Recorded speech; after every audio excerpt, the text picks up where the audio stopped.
Hey guys and gals, this is Trevor with Investor Carrot. We're going to get rolling now. It's straight up 11 o'clock, actually 11:02 on my end, and Pacific time. And yeah, we're having another Carrot weekly mastermind call. And welcome on in. I guess first of all, guys, I'm going to show the screen here really quick. Let me make sure I've got the right pages up here. And then we'll dive into today's lesson, which I'm really excited about it. And we'll get rolling. So can you guys, first of all, can you guys see my screen? Can you see my screen? Can you hear me? Just a quick yes for both. If you can, then we're just going to dive right in. Awesome. Thanks, Brenda. Cool. Sarah, thank you. Good to have you guys back. It's really cool. Awesome. Dan, Corey, David, Kirby. Thanks, guys. Yeah, it's really cool having these mastermind calls every week now, guys. And like I said, for new people, I'm going to keep on saying this. Thanks, Martha. I'm going to keep on saying this, guys. For people who are newer members of Carrot, this mastermind call thing is new. Okay, we in the past were having weekly getting started calls for new members, but we were finding that more and more our members who had been with us for a while were coming back to the calls to ask questions. Okay. And as we're making things simpler in Carrot to make it simpler to implement, simpler to get going, the getting started calls are almost obsolete now because we've already got tutorials and great support and all that kind of stuff. So you don't have to watch an hour and a half getting started call. Just dive into tutorials or just use the SIP software right off the bat. Hit us up on chat when you need us or an email support. We're here for you. So we switched over to having these mastermind calls. I think this is the fourth one now. So we're right at week 4, and every single time we have more people coming on these calls. I can see people coming in today's call right now, and every single time, guys, we have more people coming on the calls, which is really cool. It shows me that we're on the right track. We're helping people, of course, reach their goals far beyond just how you can use the software. So let's go ahead and dive in, guys. I'm just going to launch this presentation live here, and the recordings are online. Last week's recording, we haven't got it up yet, but we do have the first recording up, and you can access that through the help section, help.oncarrot.com. These will be all recorded here as we go. We'll get the process down a little bit better, but we'll even have the PowerPoint presentation slides for you to download, the whole thing. And before we get started, guys, just to preface this, my voice sounds a little bit different today because I came down with a pretty bad cold on Sunday. And I'm fighting through it right now. So if my voice starts to kind of go out, I've got a bunch of water here next to me. If my voice kind of starts to go out, that's why. If I sound a little bit congested, it's because I am. But we're going to power through this, guys. So welcome to today's mastermind call. And once again, if you're new to these calls, as soon as you have questions, write them down and put them in that questions panel. It could be questions. It could be comments. It could be if you had an aha during the call. Type it in there, okay? Because all that kind of stuff really helps give us great feedback and really fuels me to make sure that we're doing the right thing and delivering you guys what you guys want. And ultimately, Carrot's not about software at all. Carrot's not even about real estate at all. Carrot is about helping entrepreneurs, helping to empower you to do what you want to do in life more, right? No one here is probably insanely passionate about getting up in the morning and making 12 offers, right? People do that because of what they're passionate about having, what the outcome is, if they get those offers accepted and do deals. So what I'm going to go over today is more kind of a follow-up from last week's call. So if you weren't on last week's call, guys, it was the best call we've had, the most comments, gave away a bunch of Carrot Buds dolls. And actually, let me bounce out of here really quick. Let's see. I don't have one in my office because we actually gave them all away. Gave away a bunch of Carrot Bud dolls last week, and if you asked for one, hold tight. We're actually shipping them out today, and we actually got so many requests for them that we weren't able to fulfill them all. So we're going to be buying a bunch more Carrot Bud dolls here shortly, and rest assured, if you ask for one, you're going to get one. And put that by your computer, put it somewhere just to kind of remind you of your goals and what we're going to talk about today. Okay, so what's in this call? What's new at Investor Carrot? Just really quick, the quick advice for new members. Excuse me. I'm going to dive into this week's lesson. which is about life lists and creating an effective life list. I'm going to show you my life list. I'm going to show you how I created it. I'm going to show you what changed in my life once I started doing life lists and how I do them differently than a lot of people, okay?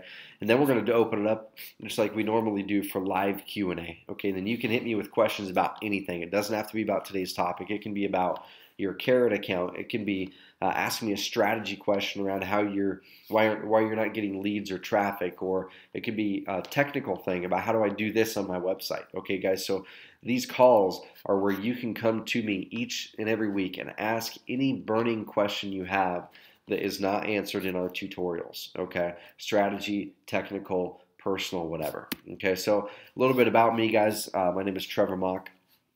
I'm the founder of Investor Carrot, and I'm an investor and entrepreneur. Hit me up on LinkedIn if you haven't already.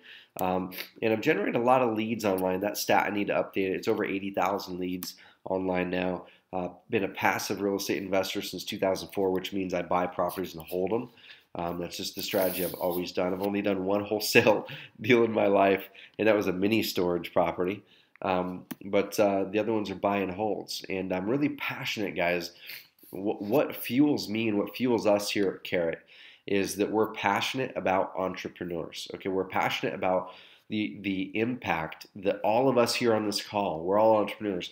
We're passionate about the impact that we can make individually and as a community in our own lives, in our families' lives, in our communities' lives. And part of that impact that we're making is we started an 8,000 square foot entrepreneur co-workspace here in Roseburg, Oregon, a small town with high unemployment. And there's starting to be a little entrepreneur movement that's happening here that we're a big part of. And we're carrying that over into Carrot. And that's why we do calls like today, guys. Today's call has nothing to do with generating leads online unless you ask me questions about that, okay? Today's call is about how you live a great life. And really that's what business is about. Business isn't to make money, okay?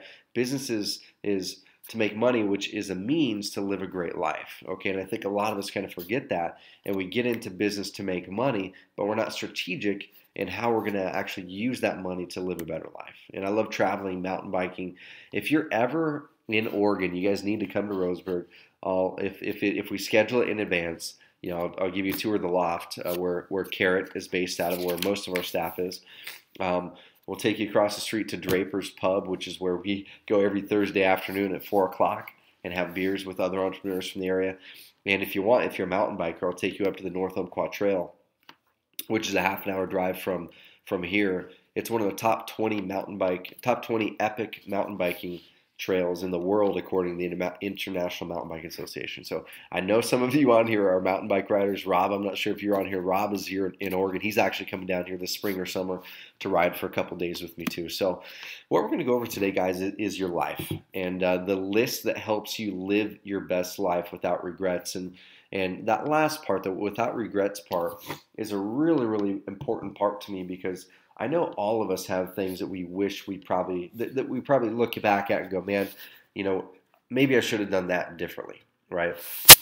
Maybe I would have, if I would have done this stuff differently, this would have happened, stuff like that. And we all have those, okay? I don't think anyone's immune to having some sort of regrets. But what I found, and this is, I found it through someone else educating me about the process, and I went through and did it. Okay, just like last week when I went through my productivity process and showed you guys my sticky notes and my whiteboard, I learned that from someone else. I modified things, and I changed it until it fit what I needed in my life. Now it works great for me, and that's helping me get more done with a little bit less work. Now your life, we're going to talk about a life list and how I came across what a life list was. This is back in 2006, so not even that long ago. How I did my first life list, what that did for me and my life, and what I do now with it. Okay, and I'm gonna walk you guys through how I create my life list. I'm actually walking my wife through this right now because she's in the middle of actually leaving her job. So we're having another child in September, and she makes great money. I mean, she makes 6 figures a year working 3 days a week. And people probably think she's crazy for leaving her job, but her job was really holding her back from actually dreaming. Her job was holding her back from doing what she truly wanted to do in life. Where when I sat down with her a year ago to try to create a joint life list, me with mine, her with hers, and see how we could help each other reach our life list items together. She couldn't even get herself to sit down and do it. And we found, tracing it back, that is because her job was holding her back, because she knew that in order to fulfill most of the stuff that deep down she knew she wanted to do, she would have to quit her job. And she had this internal struggle about quitting her job. She's a really driven person, really smart lady, and she's going to do some great things after she leaves her job and has time to really think about what she wants to do in life. And now, once she made that decision to quit her job, it freed her mentally. Now she created her first life list about a month ago, and we're working on ours together. So my big question to you is, do you know what you want to do in life? And I'm not talking about, your job. I'm not talking about just the places you want to go, stuff like that. I'm talking about, if you look back when you're 70, 80, 90, 100 years old, however long it is that you're going to live. And guys, I'm in one of these mastermind calls here, probably in the next month or two. I'm going to do a training that walks you through. It's called the Life Extender. Okay, it's called the Lifetime Extender, and it's something I was walked through myself in a program that I joined last year called Strategic Coach. It's a really high level entrepreneur coaching program, $6,000 a year. Had to fly out to Chicago once a quarter. And one of the things that they teach in it is this thing called the Lifetime Extender. And the Lifetime Extender, when you walk through this process, it takes about 5 minutes is all. It actually mentally extends your life, the time that you feel that you're going to be here on Earth. And it's just the craziest thing. But what I want you to do right now is think of however old it is that you think that you're probably going to live to, okay? And think of, at that point in your life, what do you want to look back on in the previous years and know that you had done in life? And also, what do you want to look back on and make sure that you had not avoided to do? Okay? So think of some of those things right now while I'm kind of talking through this. So do you really know what you want to do in life? And like I said, this isn't just the places you want to go and stuff. It's the stuff that deep down in your core, when you're looking back toward the end of your life, and you go, you ask yourself that question: did I live?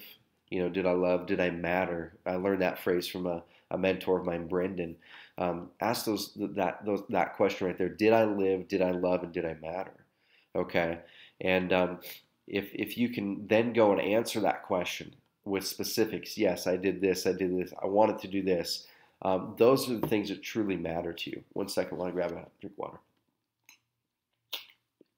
Okay, so, or if you don't know what you want to do in life, or are you on the other side of it? Are you kind of at the whim, like this little God, I can't remember what those things are called. This little dandelion. Are you living a life at the whim of the wind and letting the wind blow you where it feels like taking you?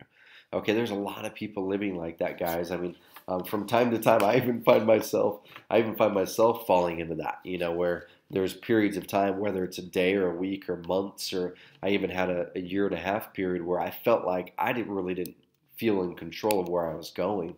And it all boils down to what I'm going to teach you today. It's really knowing exactly what you want out of life to a T, getting it on paper in a certain way to where that guides what you're doing in your business, that guides what you're doing in your everyday life. So if you feel like you're in this right now where you're living at the whim of the wind, where you wake up every day, you're not really sure why you're there, you're not really sure why you're doing what you're doing, you don't really feel this burning desire in your gut that's taking you somewhere and that's pulling you somewhere, and you're just getting through the day, then you need to really go through this exercise today.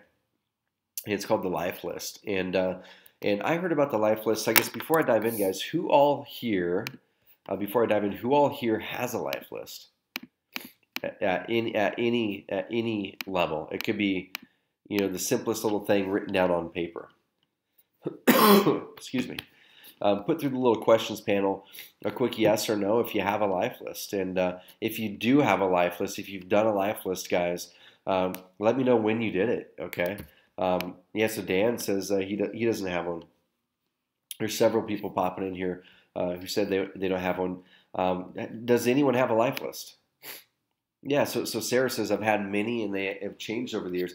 And that's the thing. Yeah, Roy does have life list, and that's awesome, guys. That's why I do these calls because I want to pass on what's worked for me in my life and business. A lot of these mastermind calls will be about traffic generation and leads and doing deals and stuff. Okay, but to me, none of that stuff matters if we don't have this stuff down. If we don't have the stuff I taught last week down about what works for me with productivity. But for those of you who don't have a life list, this can be a really great exercise for you. For those of you who do have a life list, I found myself going through this about a month or two ago, where I was pulling out some stuff out of my piles of paper in my office, and I asked my assistant Jen. I said, "Do you know where my life list is at?" And this picture you see here, this is part of the life list I made in 2010. So this is like the first real official life list that I did the way that I do it now. And this is from 2010. So this is an actual. I actually scanned this morning. On this current life list, I've got about 77 items. Sarah, like you mentioned, Sarah said I've had many over the years, and they've changed and evolved. And that's the thing; they always change and evolve. As you do things, you scratch them off. As you think up new things, or have new passions, or have a new mission in life, you add things to it. As some things become irrelevant, you're like, you know what? That when I was in my early 20s, I really wanted to do that, but now that I'm later in my years, I really don't want to do that, and I never did it, so I'm just going to cross it off because it really isn't important to me anymore. So that's the point with a life list is as we gain years, as we gain perspective, our life lists are going to change. Once I had kids, my life list changed. Okay, but the thing was, when I went through that period where I felt like this, and this wasn't too long ago, guys. So I had McKinley, our daughter, this was in 2010. That's when I had McKinley, our daughter. That was right before I did this. Okay, so I had McKinley. It immediately spurred some stuff in me that I'm like, you know what? I love what I've done, but I really don't feel like I'm directing my life the way that I should. I'm going to sit down and write down everything I want to do in life on this list. So this was about 3 months after McKinley was born. Okay, and then I went through that next year, 2010, the rest of that year, 2010 and 2011, and we did really good in business. So we're doing great. I felt like I had a mission.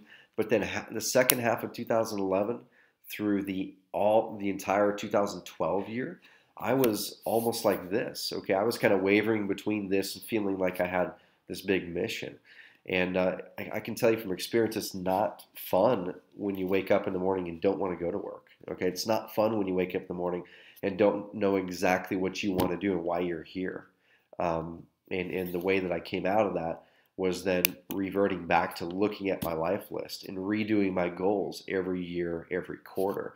Because when you have something to look forward to, when you have a vision of what you're going after, then you wake up in the morning looking at that vision and going after it. When you don't, just like in business, if you join Investor Carrot, going, okay, I'm going to join Investor Carrot, get some websites, and then I know I want to do deals, but I don't really have a specific plan on exactly what I want out of this. I don't really know how many deals I need, how many leads I need.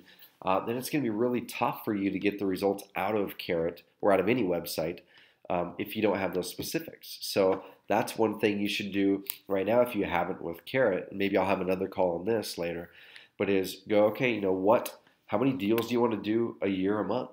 Okay, and how many leads do you need to get every single year or every single month to do that many deals? Which then translates to, okay, that's how many leads you need to get through Carrot and or whatever marketing you're doing.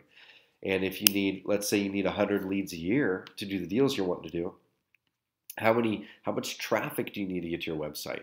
If your website's converting at 10%, that means you need about 1,000 people to see your, maybe sellers, you need about 1,000 people a year to see your website to get 100 leads. Okay, so that's the way that I work things back, and you need to write that stuff down so you have this clear vision of what you're doing.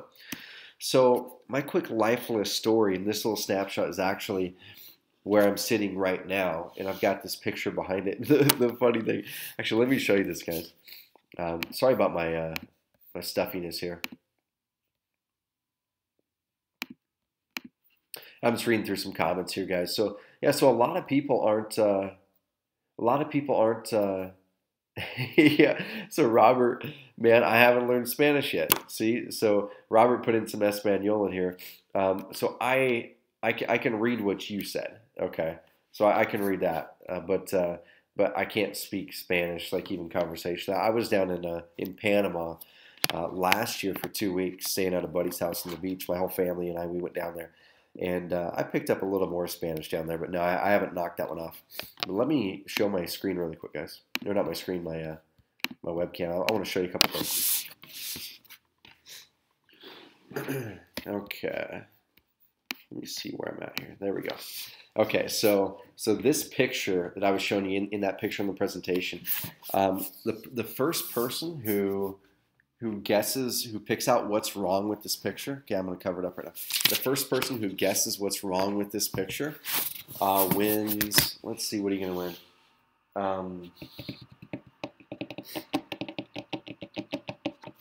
1 second. Okay, here we go. I got it.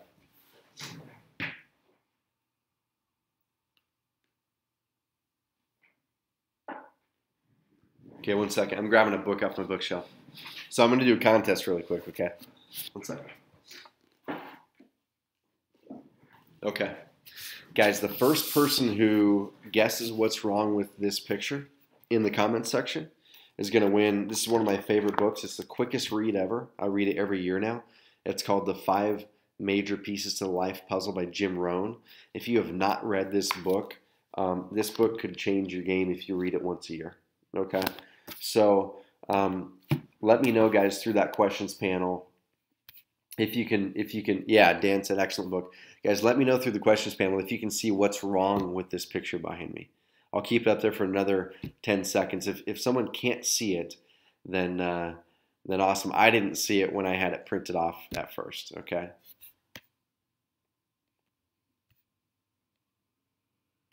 Yeah, it's not that. So there's a misspelling in there, guys. And it's funny, every time someone walks into my office, I see their eyes start to glance up to this picture, and I know they're looking at the misspelling. I had a graphics guy actually take what I wrote and put it up there, and we had this printed off and made into a canvas, and I got it mailed to me, and I put it on the wall. I was all proud about it. And then as soon as my assistant walked in, she saw it and immediately knew what was wrong with it. Let's see. I'll get it a little bit closer, then we'll be done with it. Okay, 10 seconds.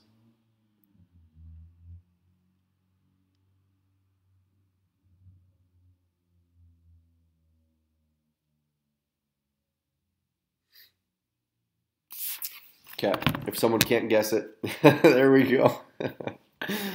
Yeah, so Brenda was the first one. So there was a misspelling, guys. It should have been recipient. It's recipient, and every time someone sees that. But that message is awesome. Surround yourself with messages like that. So Brenda, shoot your mailing address through the little questions panel there. I'm going to shoot you this box, this book in the mail. Okay, guys. So what I wanted to dive into was, okay, once again, my life list story. Okay, and I first created my life list in 2006. I'm just going to go and turn off my webcam and dive back in. I first created my first life list in 2006, and this is not the life list that I created. I'm going to show you that list here in a second. But I made this goal worksheet. I actually made it myself. I own a website called thereibrain.com, and when I was first getting started in real estate, I found that there was kind of a gap between the content out there that was actionable, but also that was real for people, not just strategies all the time, but it also melded in mindset stuff and business stuff and real estate stuff, which is why we do the same thing with Carrot.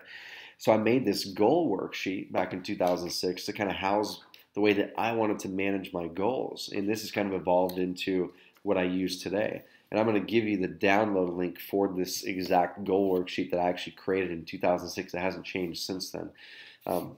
And I listed the stuff out in this goal worksheet. And you're going to see how this goal worksheet looks here in a second. And then I posted it on my wall. So we lived in Portland, Oregon at the time. And it was my wife and I. She was going to college up there for her master's degree. This is when, so I graduated college myself, guys, in 2005. My wife and I graduated college in 2005. And then I worked for my dad for about 4 months, helping him as his CFO left the business. I took over his financial side of the business to help him shore it up so the next person could come in. And then we moved to Portland. And I vowed to myself that I would take 1 year to figure this entrepreneur thing out. By that time, I had already bought a couple properties that were cash flow properties, but I wasn't getting rich off of the cash flow. So I made this goal worksheet in the middle of 2006 when I wasn't reaching some of the goals I internally in my mind thought I wanted to reach. And I got very specific on this stuff. I wrote down my goals for career and education, relationships and health and wellness and pleasure and public service and financial, spiritual. And I'm going to show you guys these categories here in a second and give you this worksheet. And I posted it on my wall in the living room, okay? Because it was just my wife and I, but we did have friends coming over and some family and stuff. But I posted this thing on the living room wall right in a spot where I had to see it every time I walked by it through the hallway. And also in a spot where it was so obvious to people who came in, they had to look at this goal worksheet, okay? A lot of people they put their goal worksheets in their drawer, or, they put their life lists like in somewhere hidden from everyone else because they're like ashamed that some other people are going to see this list, right? And I posted on there to give myself accountability because I knew that if people saw that, they would ask questions, and I had to back it up, saying why that was a goal of mine and be proud about it and be confident about it, okay? So I posted it on the wall. Another 3 or 4 months, 5, 6 months went by, and I might have ticked a couple of those things off, but I really wasn't hitting these goals in the timelines that I thought that I wanted to hit them. So I took it off the wall, because what do you do when you start to not hit goals that you set? You start to get discouraged. You don't want people to see that you missed the goals because the dates you put on the goals are already passed and you haven't reached them. And you're like, you know what, I'm just going to take it down because there's no reason even having this here. It just discourages me because I haven't hit most of these goals. And I hid that goal worksheet in my drawer next to my bed, and I didn't look at it for a while. So then a series of things happened. Some good business stuff happened. I just got, I was really focused and had a good mentor. And we moved to where we live now in Roseburg, Oregon. So that move happened in 2008. Okay, so we're talking, I made my first life list / goal worksheet in 2006. It sat for about 6 months, which took me into the middle of 2007. I put it in my drawer, middle of 2007. And then about another year went by because we moved to Roseburg in the middle of 2008, the end of 2008. And I hadn't seen that thing. And when we were moving, I was unpacking, and I saw my crumpled up goal worksheet that I had created a year and a half earlier in my drawer. And as I was unloading, I started to look at it, and this is what happened. I went through the stuff, and almost every single goal on that sheet I had hit. It's just like the weirdest thing when you actually think about stuff in concrete detail, what you want to do in life, and put it down on paper, not just think about it. Because putting it on paper, there's something magical about the process of actually writing it down. You're like putting it out to the universe almost that it's going to happen, or that you're serious about it. Because no ideas really turn serious until you physically put them on paper and let other people know about them. Okay, so those are kind of the key things to me. Is you got to be insanely specific, and I'm going to give you the exact process and worksheet that I used then. And then post it somewhere where other people can see it. Don't be embarrassed about it because that's your life. You shouldn't be embarrassed about what you want to achieve in your life. Okay, if other people make snide remarks or stupid comments about it, it's because they themselves think that they can't reach those goals that you posted, so they're going to knock you down for even trying. Okay, so don't let other people project their own negativity, their own lack of confidence in themselves on you and your goals. So post it publicly. And just hope that it'll rub off on some people. Hope that some people will look at that and go, you know what? That is cool. I'm going to do my own. And don't care about the people who say stupid comments, because those are the people who are afraid of their own goals. Okay? Those are people who are afraid of their own goals. Don't pay their opinions any credit at all in that respect. Okay? So that was the process, and it worked for me, and it changed my life at that time. So my business grew. I had my first ever $100,000 month, which is crazy to think about. And my wife and I, we were doing great. We had our first child, a year and a half later. Just things were really happening. And like I said, the thing that happened after this was I made the mistake of going, okay, I wrote it down one time, I made it happen. I'm just going to keep everything. I'm going to keep the momentum going. I'm going to keep everything in my mind. I'm not going to write it down and do it again. And that's where the mistake happened. That's when I went that year and a half lull where I felt like I was getting pushed and pulled and wasn't controlling where I was going in my life, and I wasn't really that happy. Okay, even from the outside in, it looked like I was. Um, so how do you create your own, guys? So write down these categories. Okay, so in your life list, and I'm going to show you. Actually, let me show you my actual life list right here. Okay, just so you can read some of this stuff. Let me make this a little bit bigger. Da, da, da.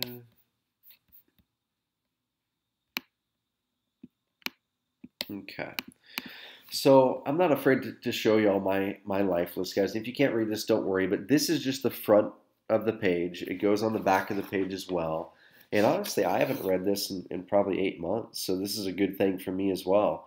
And some of these, I'm being vulnerable putting these out there. And some of them, I mean, you can see here, I actually need to go through this and cross this off because a lot of these, just looking at them now, I have already hit a lot of these, okay?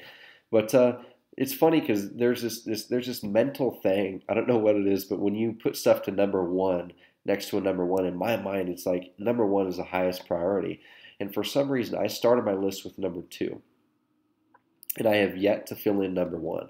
And I wonder, and I haven't figured this out, but I wonder if it's because that I haven't found that thing that I feel is that biggest impact I can make in the world yet. And I think once I do that, it's going to number one. But yeah, so master Spanish, have full conversation with a native Spanish speaker. I haven't done that yet. Start a scholarship. That's something I really wanted to do, and I had this roadblock in my mind, thinking that I couldn't start a scholarship because you had to have a ton amount of money and endow a scholarship with 30, 40, 50, $100,000. But once I put it on the life list, I thought, that can't be that hard. So I called up my college I went to and said, hey, how do you start a scholarship? And they said, well, there's a couple ways you can do it. You can either do an endowment, which the minimum is $20,000, but we prefer over $100,000. And I wasn't ready to do that. And they said, or you can just write a check every year for whatever you want to do a scholarship for. So that's what we did, guys. We started this scholarship 3 years ago, and it's two $750 scholarships a year. So we're helping two students, with $750 a year. We're probably going to raise it here in a little bit. But we knocked that one off. Learned to play guitar. I've got a guitar in my office, got one at home. I'm still learning to play. I can play a heck of a lot better than I did then. Finished a triathlon. So that to me, I really could care less about triathlons. That to me is more about challenging myself physically and mentally. And I did something similar to a triathlon, at least for me, because I'm not a good swimmer. And that's the big thing for me, guys. I want to learn how to swim, so I can do a triathlon. But I did a Tough Mudder last year. I'm not sure if you guys have heard of a Tough Mudder. If you haven't, Google it. Look at the YouTube videos. Tough Mudder, and it's crazy. It was 12 miles through hills, through mud, through muck, through water, through obstacles. And I'd never ran more than like 3 miles at a time in my life. And I ran 12 miles last year through obstacles. It was the time of my life. I'm going to do another one this year. Volunteer after a disaster. Skydive over a tropical ocean. You can see I crossed it off and put March 2011. So I created this life list at the end of 2010. And the funny thing was, guys, this is the magic of it. I'm not going to read through the rest of these, okay? But the magic of this is this exact point here. On number 8, skydive over a tropical ocean. I'm afraid of heights, okay? But I know that as I challenge my own fears, it's going to help me in all aspects of my life. So I thought, well, what's the ultimate thing with heights? Is of course skydiving. Okay, if I want to skydive, I might as well do it in a beautiful place, right? So I put over a tropical ocean. And honestly, when I put that down, I thought it was more cool to have it on the life list than anything, right? I really didn't feel that I was going to make that happen anytime soon. I thought maybe I'll do that 10, 15 years down the road or something like that. Because I just had a kid, at that time. But what happened was, it was literally probably 2 weeks after I wrote this life list down, I got an email from a friend. And the friend says, hey, we're having a mastermind out here in Orlando, and here's the people in the mastermind. There's a bunch of really, really highly successful young entrepreneurs, people who literally have sold companies for $80 million to Google and $180 million and all kinds of stuff. And he said, awesome. And also, what we're doing is we're raising money for charity. It's called a charity called Opportunity International, who actually helps fund entrepreneurs in Tanzania and places like that with loans, with micro loans, so they can start a sewing business or whatever. Um, and he said the way that we're doing that is we're going to skydive actually, and it's the highest skydive in the world, they say. And I go, oh my gosh! And if I would not have written that down on the life list, I would not have said yes. So before I could say no, I paid the money. I committed myself. We went and did it. And actually, let me show you really quick here. I've got see if I can show that thing. So right next to it, right next to that life thing I was showing you guys right there, I've got this newspaper article from our business section with me skydiving over Orlando. A picture of the other guys. There were about 25 of us skydiving. There's a few of them right there, and a whole article about it. So this is funny. So my article up here is about skydiving and how we, entrepreneur spirit thrives in Roseburg or whatever. And then down here, read that article title right below it. Thinking of starting a business, look before you take the leap. I thought it was just kind of funny wording, being that the article right above it was a skydiving article. But anyway, guys, so I did the skydive, and it was the time of my life. I mean, it was. I'll do it again for sure. I mean, it challenged me mentally, physically, everything. And it never would have happened if I wouldn't have written this stuff down on my life list. Okay. So let me go ahead and bounce back in here. But yeah, guys, write these down, like I said. So family and relationships. Okay, what do you want to do in your life around relationships? What types of relationships do you want to build? Write that stuff in there. I've got relationship stuff in there as well, in mine. Pleasure and leisure. What do you want to do that's fun in life? Like skydiving, like watching the Masters golf tournament, like I've got in mine. Number 15, watch the Masters golf tournament live in person, or go to New Zealand. So travel stuff is in pleasure and leisure. Career and business. What do you want to do in your career? What type of business do you want to build? How large do you want it to be? Stuff like that. What do you want to do? What do you want to achieve in your life, in your career and business that would make you happy? Okay, don't think about ego stuff, because ego always leads in the wrong direction. But what would truly make you happy if you looked back at the end of your life and said, you know what, I did right. I did right by me. Education and personal development. What do you want to learn? What do you want to continually learn and grow? Like for me, it's guitar. It's little skills like that make you happy. It's guitar. It's languages. There's other things in here as well. Health and wellness. So what do you want to do in your life with health and wellness? How do you want to feel when you're 50, 60, 70, 80, 90, 100 years old? Okay. For me, finish a triathlon, that was part of it. There's a bunch more in here that are about health and wellness. Raft the Rogue River, that's kind of health and wellness and career and business. Financial. What do you want to do in your life that's financial? So throw in specific numbers here, guys. Really specific numbers. For me, I do have a goal to sell a company sometime in my life for $50 million or more. Is Carrot going to be that company? Who knows? I really don't care, because we're having a great time doing what we're doing, and we're building a great product. I feel like we're really creating a good community here. But it doesn't matter, what. If Carrot to me is that company. And honestly, it really doesn't matter to me if I sell a company that does that, as long as I make a great impact doing what we're doing. Spiritual, and I'm not talking about religious, okay? I'm talking about what do you want to, how do you want to feel and be in touch with yourself, okay? With whatever you consider to be spiritual, okay? For me, part of the spiritual part is this is something I have not really mastered yet, is I want to start meditating every day. And I kind of go for days and then I'll fall off the wagon. So that's something I need to work on.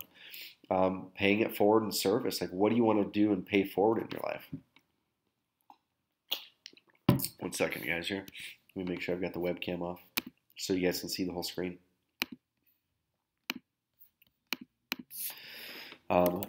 Yeah, so what do you want to pay forward in your life? And you can see there's a few on the front of here of mine. Number 31, hold a charity golf tournament that raises $10,000.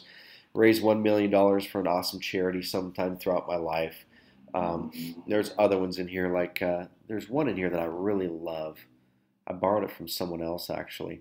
Number 32, help another person achieve their dream to tick something off of their own list. So that is really powerful, guys. If you can help other people achieve their dreams, that's great stuff that's on there. Even if it's small, trivial stuff, it doesn't have to be this big thing. Okay.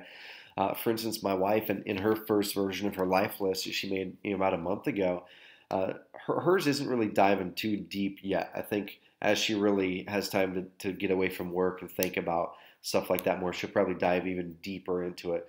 But some of the things she had on there were, people she wanted to see in concert, places she wants to go, things she wants to learn, achieve, um, a lot of family and relationship stuff. But one of the things she had was that she wanted to see One Republic. It's a band out there that's got a lot of awesome songs. It's called One Republic.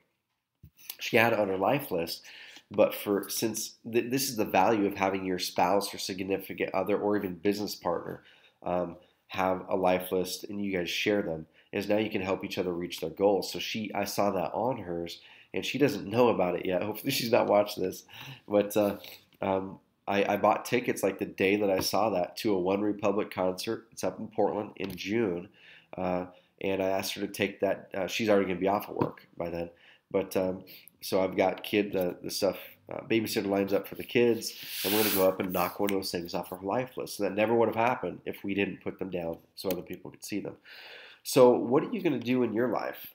That's kind of the big question I'm going to pose and leave with you.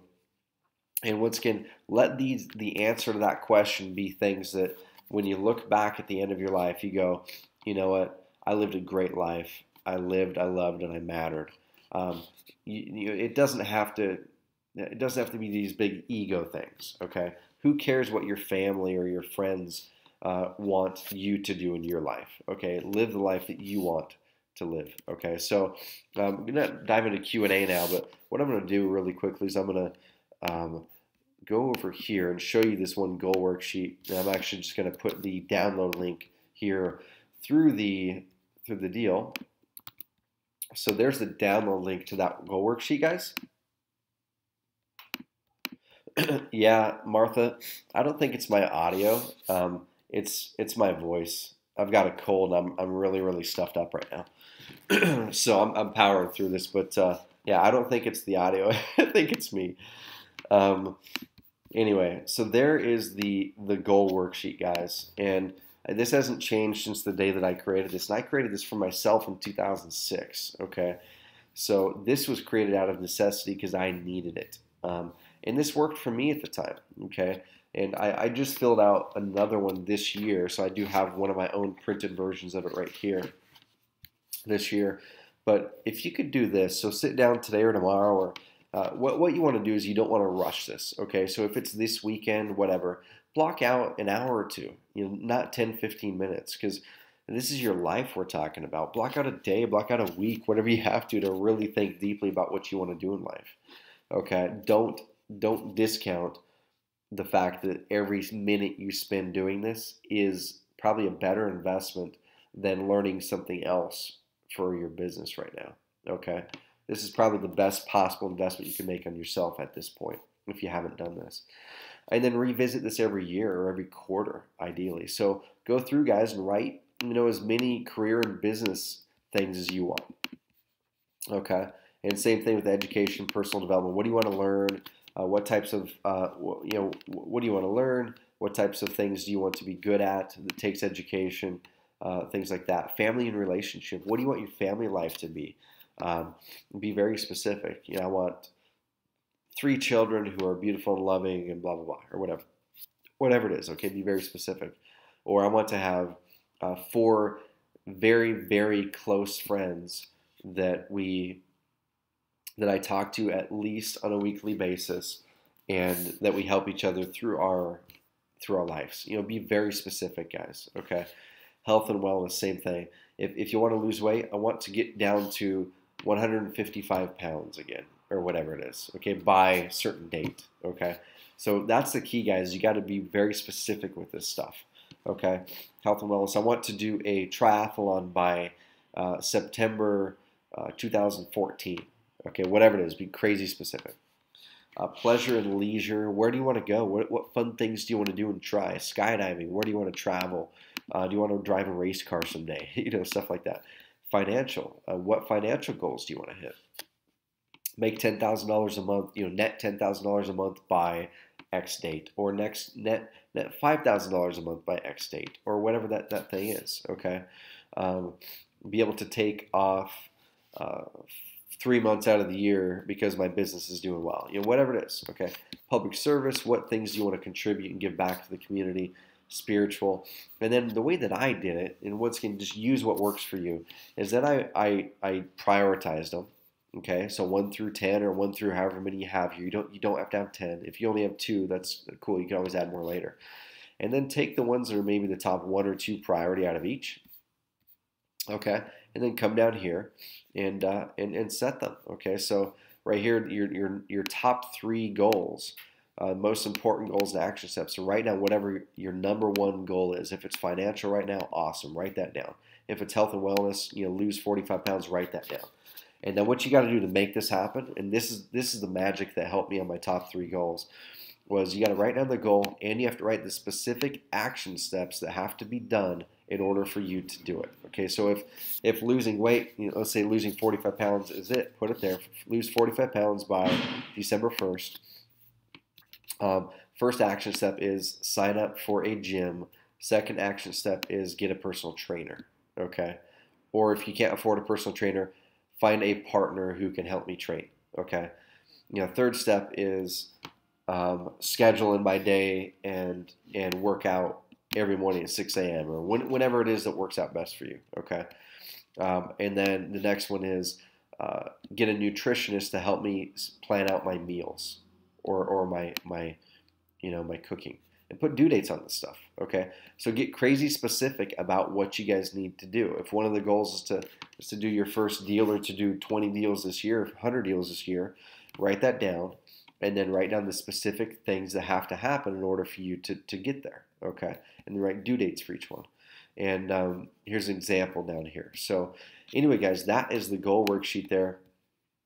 Does anyone have questions about that? I guess number 1.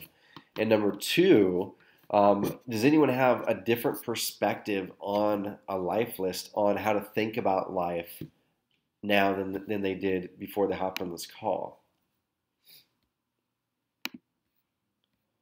Bunch of shy people.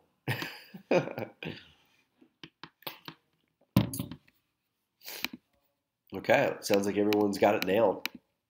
Life lists are nailed, no comments. So awesome, guys. Anyway, guys, I know that's not the case. Okay, so some of you guys are shy or not speaking up. That's totally cool. So what I would do, guys, your action item now needs to be take this, print this worksheet off, okay, and go through this.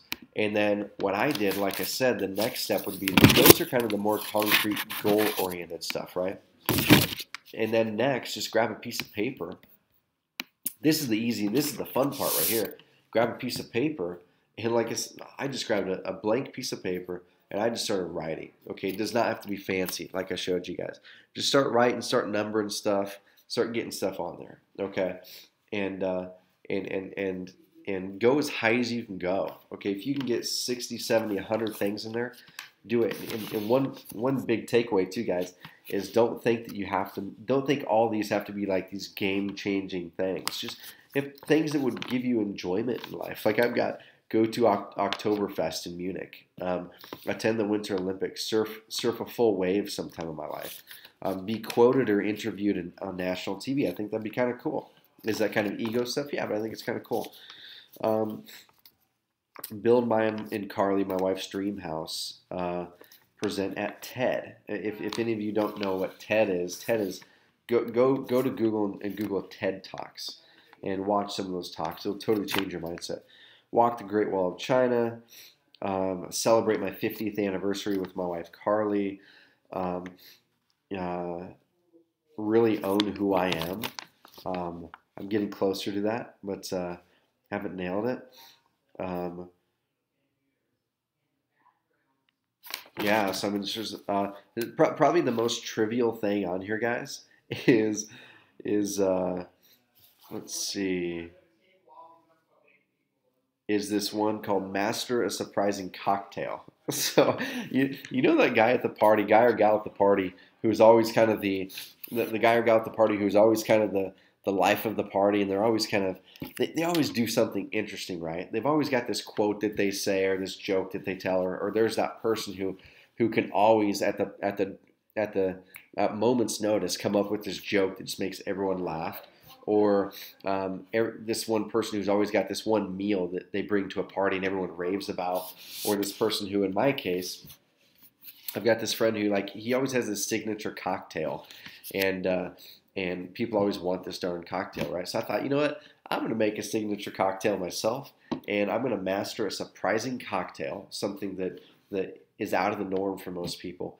That would be kind of like a fun thing to do when you're at get-together. So like it's really trivial, but I think that would give me enjoyment. I think it'd be kind of cool, right? So master a surprising cocktail.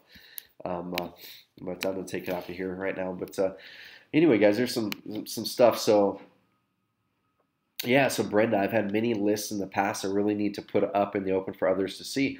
You do, and it's something like I said right now at this point in time, I do not have mine up for other people to see.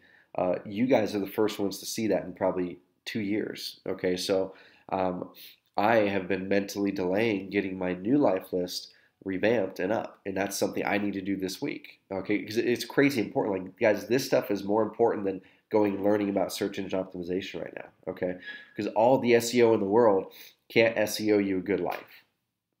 Okay, but if SEO is going to help you get to that good life that you've already planned and you have in your wall and you're intentional about it, then awesome. Learn SEO. Faith, yeah, so great thing. So Faith says another great way to represent your life list is to create a collage of pictures and use it as your computer desktop image. You see it every time you log on in the morning. I 100% agree with you. I love that. There's this thing out there called Mind Movies. They're actually a client of mine in another company that I own, another software company. And they actually have software that does exactly that. I have no clue what it costs. I don't have it. I didn't buy it, so I can't attest to how good it is. But I know a lot of people who have it. And yeah, you upload pictures and music and words, and it creates that animated video and desktop for you. Yeah, Dan. So, Dan, I appreciate it, man. So Dan says, "I love your fun and no pressure approach to your list. I can do that." LOL. And that's the thing, dude. Just sit down. If the structured one, if the one that I showed you with all the categories and stuff, is too regimented for you right now, don't use it. Just use the piece of paper. But the big thing is, guys, the big thing is when you're even if you do it the way that I showed you, where I just listed them on a crinkled up piece of paper, even if you do it that way, still look at those categories that I gave you to give you ideas, okay? So career and business, family, relationship, pleasure, financial, public service, spiritual, health and wellness, education, personal development. Look at those as you're creating your life list and go, okay, what do I want to do with pleasure and leisure in my life? Where do I want to go? What fun things do I want to do? And then go through, what about education? What do I want to learn? Stuff like that. Yeah, so Yolanda, where's the worksheet?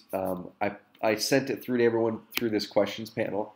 I just sent it through there again. So if you look in the questions panel answers, I think it'll probably be in there. I'll send it through chat too. I don't even know what I'm doing here. There we go. So I sent it through chat also, guys. So you got the link. And what we're going to do is we're going to rebrand that worksheet to Carrot, and we'll upload this worksheet below this replay of today's call when we upload it. Okay. So now, guys, if there's no questions about this stuff, I guess number one, I'd love to see the progress you guys make. And for anyone who makes any version of a life list, it could have two things on it. Okay. For anyone who makes the attempt to get out of that comfort zone and start their life list, which if you're not starting your life list, there's a reason why. Like with my wife, there was a reason why she had not started it. It wasn't because she didn't have time. Okay, and there's a reason why right now that I have not revamped mine in a couple years. It wasn't because I didn't have time. I think most of the time it's because a lot of us don't want to face the goals that we have not reached, and a lot of us don't want to put down new goals and new things that we won't reach, right?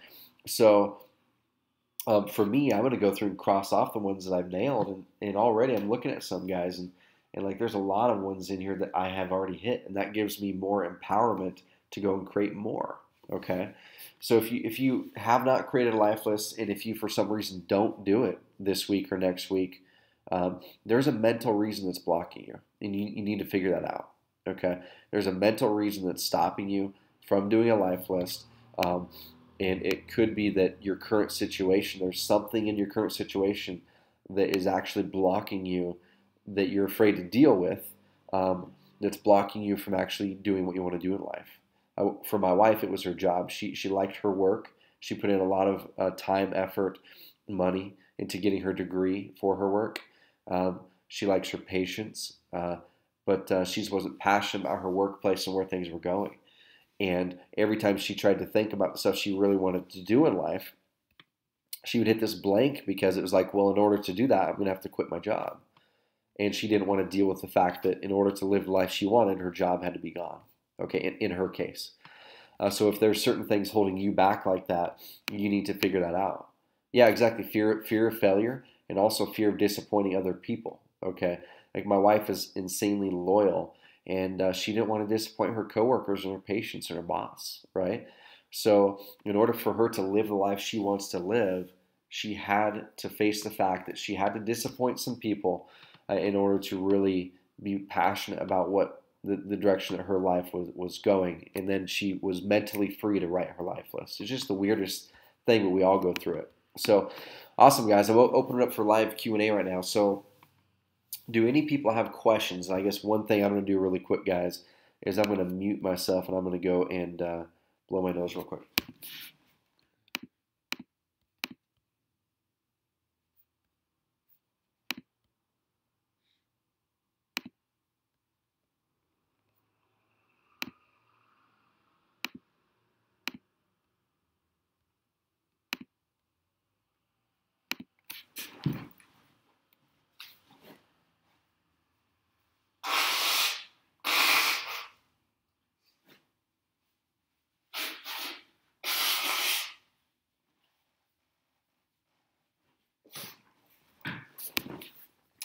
Awesome. I feel like a brand new man. Okay. Live Q&A, guys. So any questions that people have strategy-wise? How are you guys doing with your Carrot websites? Are there any questions about technology things? You're stuck on how to do this, stuck on how to do that. Do any people have websites that you want to send me the link to right through here, and I can take a look at them? And if you're having an issue with something, or if you want advice on what you need to do search engine optimization-wise, we can go through that. And same thing with lead generation, same thing with all that stuff. So hit me your questions right now. So if you're not getting the traffic and leads that you want right now, and even if you don't know the right question to ask, just shoot through your URL, and I'll walk you through some questions to ask yourself and give you an action plan. Okay? Okay, cool. So there's a couple in here right now. So I hope I'm saying this right, but is it Sandeep? Hope I said it right. Anyway, so here's the domain for you. Let's go ahead and bring it up. And he's a new member and mentions that having a little bit of issues, a problem kind of getting the hang of what to do to edit it and stuff like that. So awesome. So you're using our main company website, which we're actually going to be revamping this here shortly. And I guess, yeah, okay, cool. I'm glad I said it right.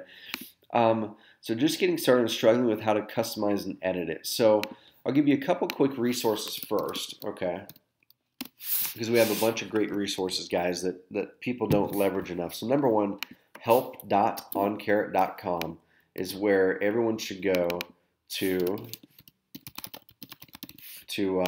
check out tutorials, okay? So help.oncarrot.com is where you can come to your tutorials. And there's a thing in here like called branding your site, editing your pages, stuff like that. But let's go ahead and go to appearance. So let's say you want to edit what your website looks like. There's tutorials in here, all kinds of stuff, okay? Just for your specific case, Sandeep, what, cool, thanks, Roy. What are you thinking in your mind that you want to edit and customize?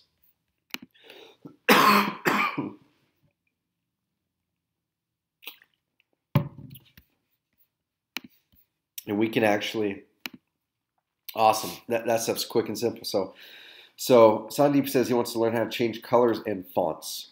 So number one, all that stuff, guys, you can learn how to change colors and fonts right here in the tutorials brand your site. Okay, it walks you through some stuff, and we're actually so right there updating your website colors. There's a tutorial right there. So I'm just going to go ahead and shoot this through to you, Sandeep. And guys, I apologize about my voice. Like I said, I'm battling a pretty bad cold, and I almost canceled today's call, but I thought, you know what, I'm just going to power through it. And if you guys are already scheduling this out in your time, I'm going to respect that and make it happen. So there's your tutorial. But what I'm going to do is let's go ahead and hop into your website right here, okay, if you don't mind. So I'm just going to go log in to my master login. So this gives me access to your site.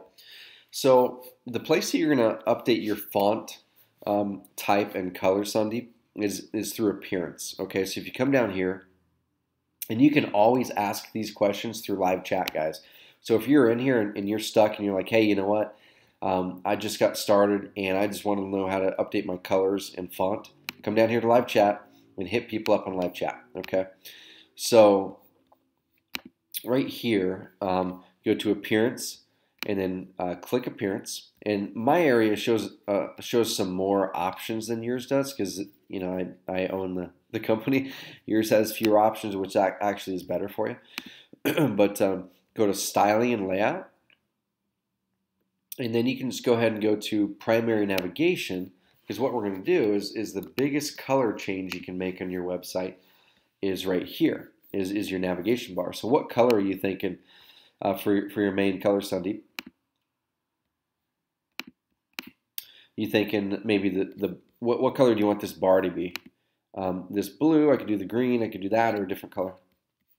Okay, so we'll kind of try to match that blue, okay, if that's what you're looking for. So there's certain tools out there online that can kind of help you match stuff. I'm going to try to match that darker one actually. So come down here to background color, and this is background color for primary navigation. Let's go ahead and click, drag. Just going to try to find something that gives me a first initial feeling of that it's probably close. Click, drag, drop, save. I'm going to refresh, and if my browser catches up with me here, I've had the worst problems with my browser in my office. For some reason, the cache does not update right away. So that color change is done. If people were to pull this up, it should show the color blue now.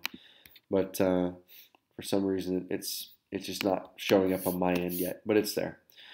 So that's all you need to do, Sandeep, is you can come here, you know, background color, we'll change the background color to this. My browser's just not showing it. And then down here, the hover background color. So when people hover over this, what color do you want that to be? And you can do that yellow or a lighter blue or something like that. I'm just gonna do a lighter blue. Okay, so I'm just gonna take that same color right there. This is kind of a little trick. If you want to kind of match up that same color, so there's the same color, I'm just going to drag it, make it a little bit lighter. So there's just a little bit of a difference when people hover over it. And hopefully my browser has caught up with me here. Okay, there we go. So that's not quite the right blue, but you get the idea. So I changed that pretty quickly. I'm going to go down here and change this current item background color to kind of this light gray. We'll make this a little bit darker, about there, save changes.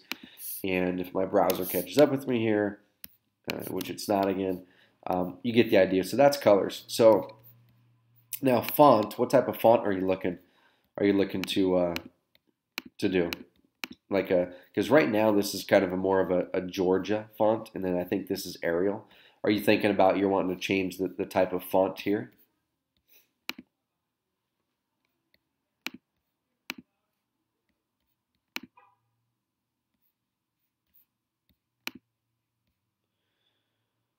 Okay, cool. So,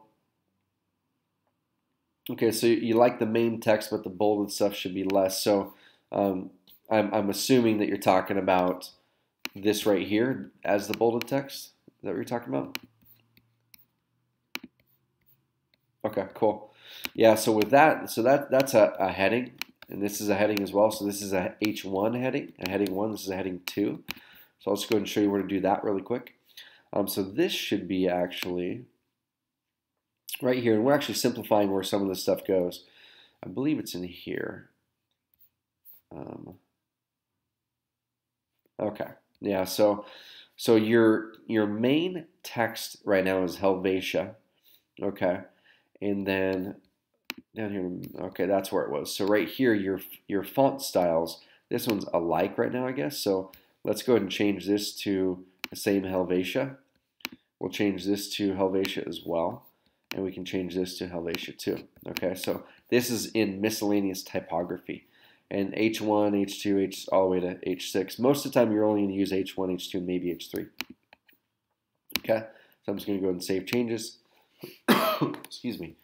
If the changes caught up with me on my browser, which it didn't, yeah, it's like some kind of weird cache thing on the browser on my Wi-Fi network here that's holding it back, but that is now changed. So if you wanted to change that yourself, Sandeep, you can do it right through there. So miscellaneous typography, the big one up here at the top is an H1, and that will change the big one at the top of all your pages. So you can see right there it changed it. So that is changed, and it looks like the change is probably, okay, there's that. Cool, so that's updated there. So that kind of answer your question there?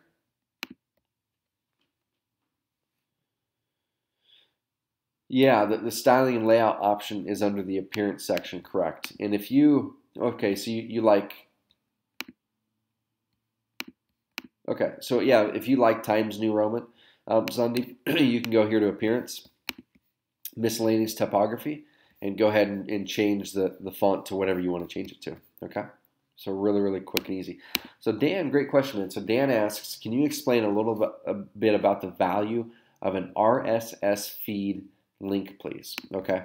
So what Dan's talking about there is, I believe it's, let's see, right here. So, okay, it's not right there. Where are you at?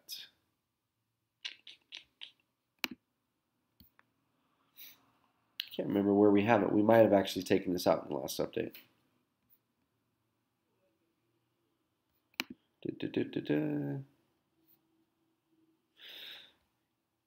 Okay, yeah, I'm not sure if we took it out on the last update. I'll have to look a little bit more deeply. But basically, an RSS feed link could be useful for one reason mainly. Okay, really, I don't feel that you need to have your RSS link on your real estate investor website where people can see it. The main way that RSS links, guys, came to be was, let me see if I can find it. For some reason, I'll have to hit up my tech team and see if that is something we removed because most people weren't using it, and we removed it for a good reason, because you don't need to have one on your real estate investor website unless you're like a really prolific blogger. Okay, so RSS feeds and RSS links mainly come from the blogging world. Okay, so back in the day when WordPress was used for blogging mainly. Now it's used for all kinds of things, as we know. But back in the day when WordPress was used for blogging mainly, there's this thing called an RSS feed. And what an RSS feed is, I believe it stands for Real Simple Syndicator or something like that, okay?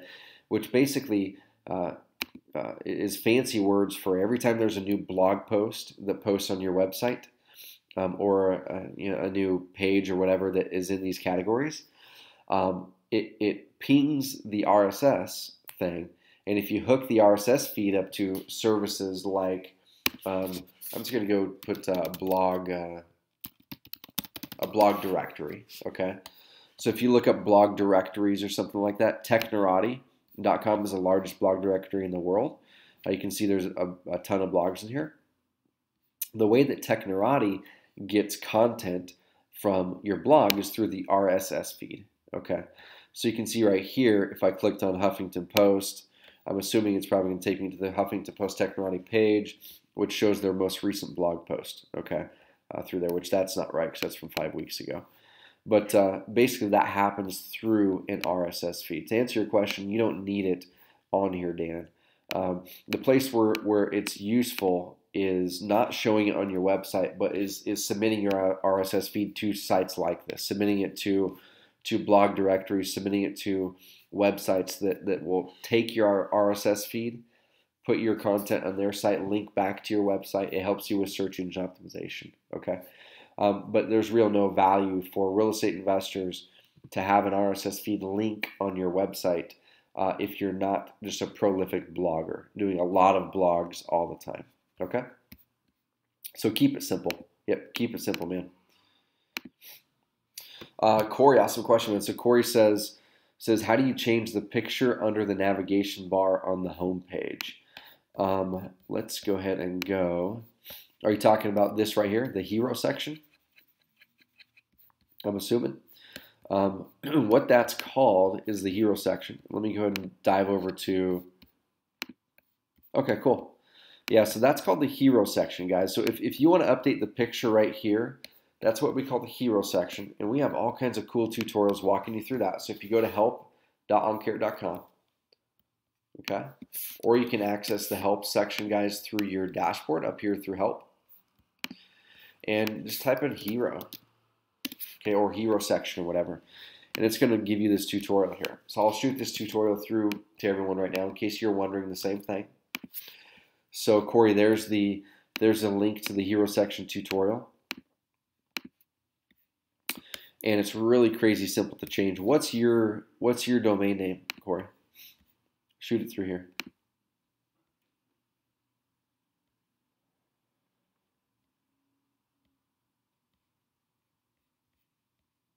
Okay, cool.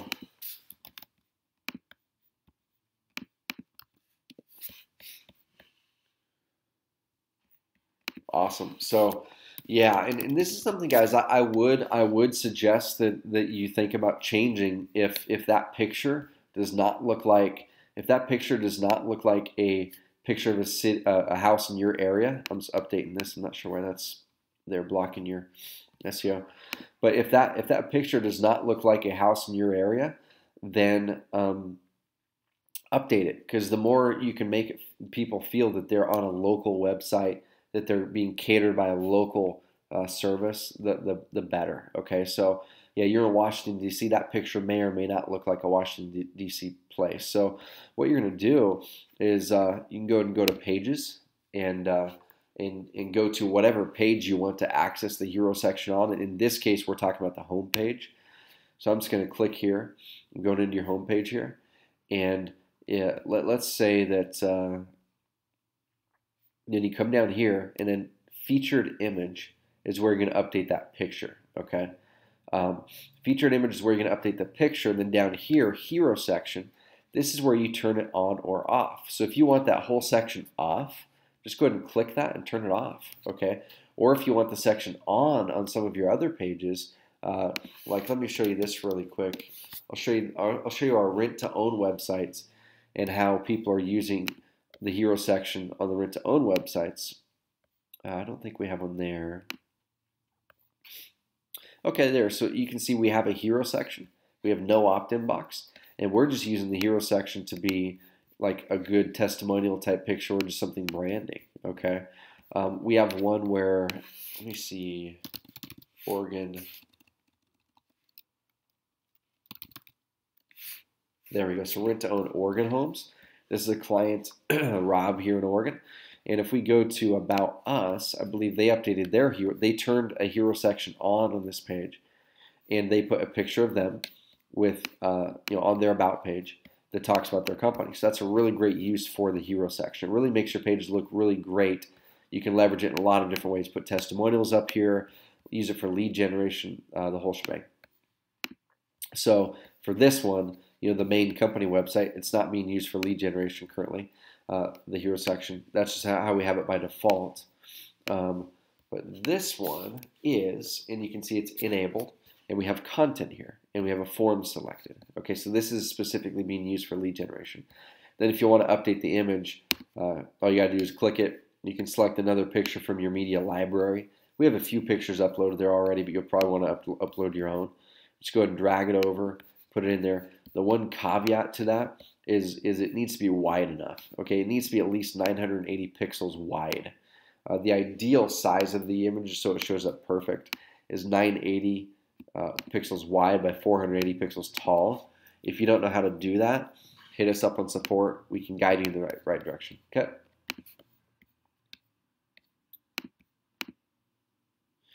Awesome, Dan. What's your domain, Dan?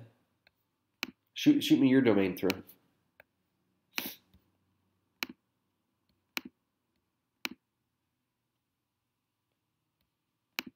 Yeah, for sure, Corey. Glad I could help, man. And like I said, like all this stuff, guys, is in our tutorials area. And if you ever have a question, hit us up on email. Hit us up on live chat. Okay. I think our live chat dude, Jake, our main support guy,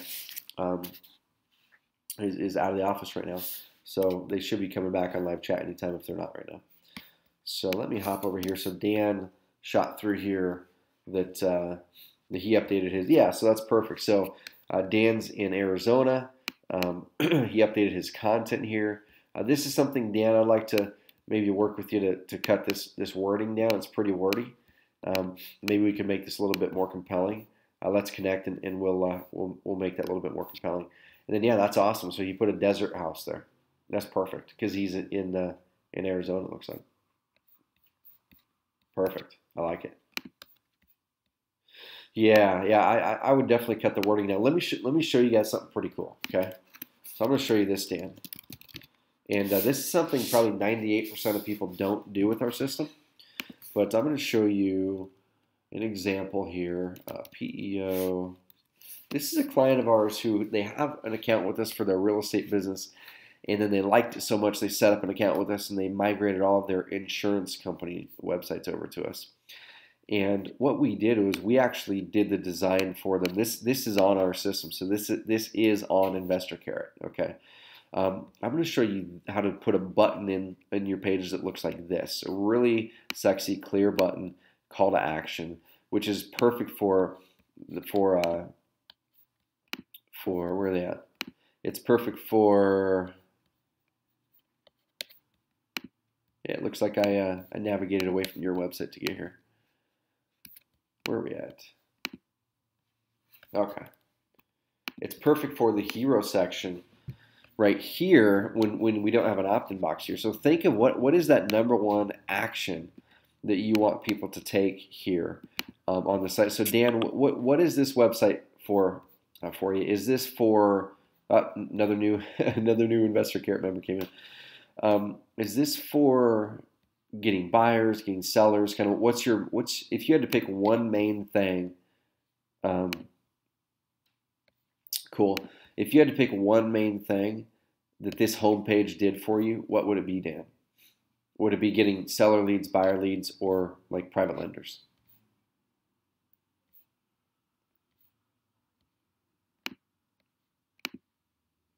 Okay. So Dan's saying seller leads. So if that's what your main focus would be for this page, which this website, has stuff for sellers and stuff like that on here, it's not going to get the type of conversion rate that a website like this is. Our house buyer websites, which these ones are specifically geared for just buying houses. The whole message, everything is about buying their house. Okay, so if you're driving traffic, you're going to want to either get one of these sites set up. This is an Investor Carrot site. She hasn't changed hardly anything, and this is working great for her. She generates motivated seller leads through this every week, almost every day. So if that's your main aim, you should probably set up one of these websites or set up some more pages in here, because right now the only page that's geared toward buying is this one right here. Okay. But with that said, let's say we want to make the main part of this geared toward buying their home. Okay, so I'm just going to go ahead and go to your page. I'm going to go to your hero section. And what I'm going to do, and you don't have to keep it this way, Dan. You can change it back. I'm gonna copy and paste your stuff so we don't lose it. I'm just going to go ahead and take this. I'll copy it. Let me just paste it in a little thing so I've got it.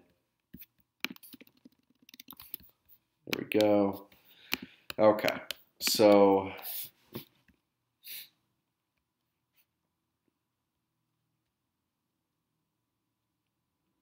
okay.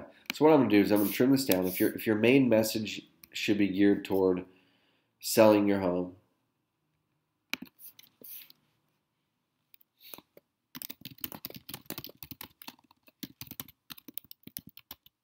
what's your main market? What city? Okay, awesome. Cool, Dan. So yeah, Dan's got a seller website as well. But okay, Tucson. So sell your Tucson home fast. I'm just gonna take this, and here's this feature most people don't use. So see this little carrot icon, guys?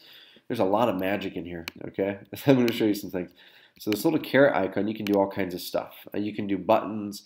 You can add in, like, let's say you want a Facebook share button right there. You can go and grab that and make a Facebook share button right here, okay, without touching any code.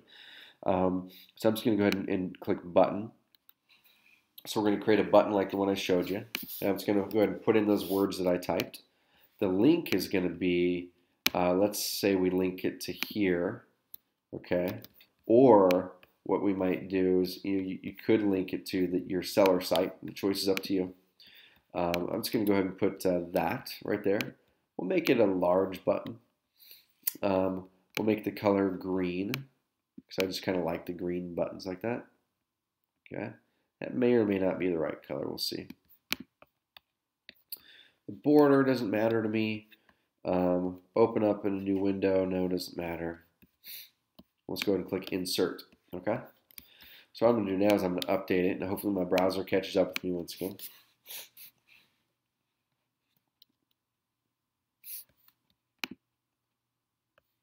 Okay, cool. So look how different that page looks now, guys and gals. So this is one thing that you always want to keep in mind when you're updating stuff. And we're going to be updating this main company template here actually in the next week or two to more reflect something like this, okay? Because we did have it more generic because, frankly, our other websites, the cash buyer and motivated seller ones, those are 100% geared for lead generation for those types of people. This website was more like credibility building, a brochure type of thing, but we have understood that there are people using this, the main company site as their main website for generating leads. If that's the case, you're going to want to update your hero section or have us help you with it to put an opt-in box here or to put a call to action here. So we're probably going to also want to update the headline here. So I'm going to go down here. Tucson, Arizona.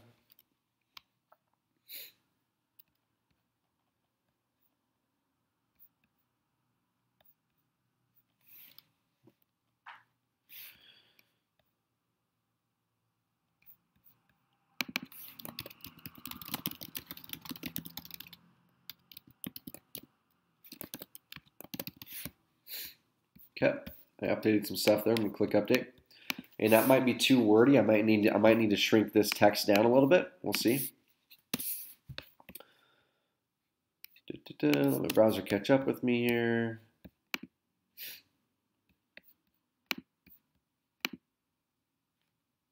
Come on. Okay, it's not catching up with me. You get the idea. I'm going to go down here and trim this wording down anyway. I'm going to take this. I'm going to make this more like an H3 to shrink it down. So it's a little bit smaller. It takes up less space. And now I think we have a lot more effective. Page right here. Okay, I'm just going to go ahead and eliminate some of that space too, and I'm going to eliminate this as well.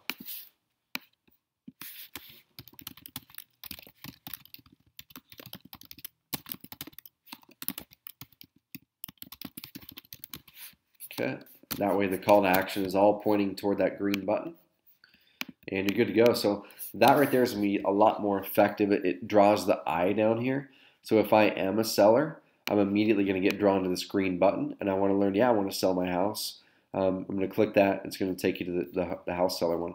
For other people who want to focus their main website on generating private lenders, then you might want to change this. Work with us to partner on deals, and then link to a page on your website that talks about that. Yeah, awesome, Dan. Cool. Did I spell Tucson wrong?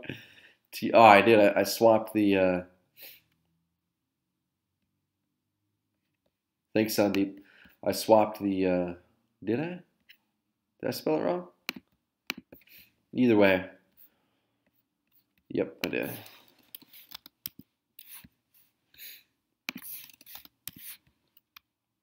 Okay, cool. Awesome. And there's some other kind of cool things in there too, guys, that you can play with, or don't hesitate at all to hit us up on live chat or email and say, hey, take a look at my site. Here's my goal with this page. Do you have any ideas for how I can change it? Okay, and oftentimes we will have ideas. We don't charge you for giving ideas to you, and oftentimes we won't charge you if it'll just take us 20 seconds to do it for you. Okay, but awesome, guys. So anyone else? Does anyone have a? Okay, I know there was a domain name shot through here a little bit ago. Yeah, David. David Gwynn's asking about the update on our Craigslist training that we've been mentioning the last few weeks. Guys, that training is going to be epic. We're recording it on Tuesday next week. It's in the calendar, and then we should have, like I said, another week, maybe 2 weeks to really get it out there. So I'm excited about it. That training, guys, is based off of one of our members who is generating hundreds of qualified leads a week in some cases through Craigslist with her Carrot websites. She's tested it with other websites. None of the other websites converted as well as the Carrots ones are for her, so she's moving her entire business over. She's done 30 Craigslist deals in the past 6 months, just deals from Craigslist. And we're going to create a training on that. Okay, it's only going to be $100. It's going to be crazy. For our members, it's going to be $100. Outside people, it'll probably be $200. But anyway, guys, we're a few weeks, 2-3 weeks out from that. When's the new seller? That one, we can open that one up to you guys right now. Okay, we're testing it. It is working. It's not crushing it. The reason we haven't rolled it out is it's not beating the current stuff by like a huge measurable amount that it makes us want to rush and get it out. But it is outperforming in some of the tests we're doing. So we will get that new seller landing page out, guys. And the one that John's talking about, let me find it here. I believe this is the domain. Don't quote me on this. Okay. Yeah, so this is the page right here, guys. So if you guys want the page like this, you'll have to go in and actually customize a little bit of it yourself. You'll have to write your own bio and stuff like that in here and get a couple testimonials in. So this one isn't straight up plug and play, because you do need to build some credibility in there. And here's a couple testimonials as well from there. But if you want the page like this, let us know, and we'll just release this. I'll just make it a priority for my tech team to release this here in the next week. All right. Cool. Let's see. Awesome, Roy. So Roy said just started. Cool. Welcome aboard, Roy. Any questions so far, Roy? So here's your website. Sell My Jacks Home Fast. Cool. You've done some customizations. Got a nice little picture in the background. Any questions so far? So one thing that I would suggest is kind of shrinking the logo a little bit. So do you mind if I shrink that for you? And I'll show everyone how to use our image editor that's built into our system. Cool. I'm going to shrink that logo right now then. So let's go ahead and go to Media, find your logo, click Edit. Okay. And then click Edit Image. And what we can do is we can crop stuff in here. We can scale stuff. So what I'm going to do is I'm going to scale the image. And it looks like that's the scale right now. I'm going to scale it down to 200 wide. Okay, so it shrinks it quite a bit, but it makes it to where it saves more space. I'm going to click Update. So now that shrunk it. And now I just need to go back into Appearance and re-add it really quick. So I'm just going to go ahead and do this. Go to Media Library. Let's go select that. Full size, uses custom logo. Okay, so now that's your logo. So I shrunk that down a little bit.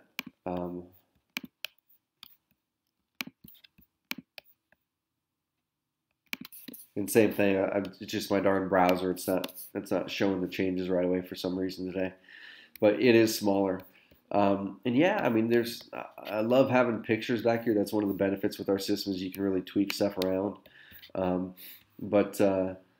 It's definitely worth testing. If you're finding that you're getting traffic to your website, but just things aren't converting well, maybe test taking that picture out, putting something lighter in. It's worth a test anyway. And then, okay, cool. So you got some testimonials in there. Great. Beautiful. If you have pictures, of the testimonials, it would be awesome if you could put the pictures or video next to them. It will really increase credibility even more. If you don't have pictures, no biggie. Don't worry about it. So connect with us. This is something I see a lot of people do is they don't have a Facebook or LinkedIn or Twitter profile that they want to link their website to. And since when you don't put anything in, then of course it shows this. It says connect with us, learn more about us, and find other resources on Selling Your House below. Like us, follow us, connect, but then there's nothing there. That's not a big deal, but if you don't want to link your website to that stuff, you can remove it. Roy, do you have... Awesome, Roy. So do you have a Facebook fan page or a LinkedIn site or anything like that that you want to link people to? Okay. If you don't, that's no biggie. What I'm going to do, I guess first of all, do you want me to leave it? Because do you plan on adding something shortly? If you plan on adding a LinkedIn profile or Facebook thing here in the next week or two, I'll leave it. If not, I'm going to show everyone how to eliminate it with a click of a mouse and how to add it back when you want to. Okay, cool. So I'm just going to go ahead and eliminate it right now. So what you do is you go to Appearance and then Sidebar. Once again, guys, you're not going to see all these settings. You're only going to see Appearance, Sidebar, and Navbar. Okay, Sidebar, and then we've got right here Primary. This is your primary sidebar. And just to show you how things match up, this image widget, if I open it, it shows that foreclosure banner. Okay, so that's right there. Right here, testimonials. So you can see testimonials right below it. Connect with us in recent posts. So testimonials, connect with us, recent posts. So let's say we want that one to be gone. All we have to do is delete it. Okay. So delete it and it's gone. And then if my browser catches up with me, I refresh and it didn't catch up with me. It shrunk the logo for me, but that's still there. According to my browser, it's actually gone, but that's gone. If you ever want to add it back in, guys, you can do it really quick and easy. All you have to do is come over here and grab your subscribe and connect and just drag it and drop it wherever you want it over there. Okay, really, really cool. And then you just go to settings and company info to add in your social media settings. Okay, and just so y'all know, I'm going to show you something kind of cool. We showed this in a couple tests. So this is the software that we use that we're continually doing split tests with your websites on. So you can see this website right now, guys, this rent to own website, this one in Birmingham, it's converting at almost over 50% on the homepage and 47% on this variation that we're doing. So it's crushing it right now. And we have different little tools called heat maps where we can go through and see, what's working here. And what's not working. So that one's working pretty good. So yeah, it's just really interesting. So we've actually got 3 versions of this page running right now. And you can see how all three versions are working. The home page is converting at 56%. This variation, which we're testing something kind of wacky, converted at 47. Then this clean squeeze page is converting at 42. And that's conversions to opt-ins. Okay. And if we want to look at conversions to people who filled out step 2, we're looking at now, 43% of every rent-to-own tenant lead who filled out the lead with this page also filled out the full, huge, long step 2 form. It's really cool stuff. Let me go back here and I'm going to show you the importance of if you decide to use social media links on your pages. So this is a motivated seller site. These conversion numbers are showing lower than they actually are because I used her quite a bit as a case study, and a lot of people went to her page. So her conversion rate on her site's actually probably around 8 to 10% for sellers versus the 6% right now. But let me go ahead and show you this heat map, okay? And this is going to show you the importance. It's going to show you the importance, guys, of what you're doing with your social media. Your home, piece of land. So right here, she's got the connect with us right there, and she's got a Twitter and a Facebook. And you can see people are clicking on it. That's what this little hotspot means. Okay, so people are physically clicking on the Facebook icon right there, okay? And they're engaging with it. So if you have this connect with us box up but don't have anything there, just get rid of it, okay? If you have this connect with us box up and you're linking to a Facebook page that is not active, it has 2 likes on it and you haven't posted anything on it, get rid of it, okay?